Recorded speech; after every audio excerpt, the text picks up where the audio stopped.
In the equity quadrant, we've got those three major indices all higher, but I like to talk about the largest gainer, which today was the Dow, up almost 3.5%, got above 23,500 on its highs, finished below that, about 23,400 and change, but up 3.44%. The S&P was up almost 3.5% as well, but the Nasdaq itself lagged quite a bit behind, up about 2.33%. So the Dow was the strongest, and that rally today did stick. Retail sectors rather that led were real estate, energy, utilities, materials, and financials in that order. Real estate was very, very strong, and energy was strong on the back of crude oil being up 7%. So Bernie Sanders dropped out today. That also was seen as a positive by the market when the news hit the wires. We did get a little bit of a spike.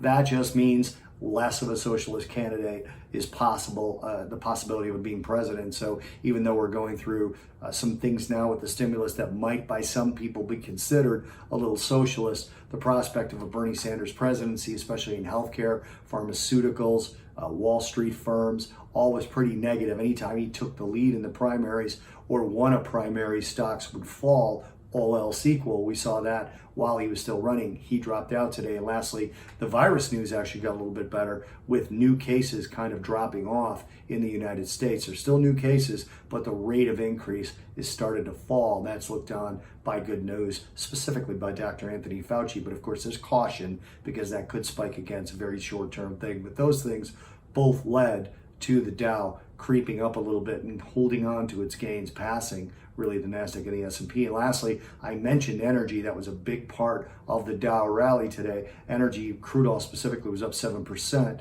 and some of the energy stocks helped the Dow outgain the other two indices.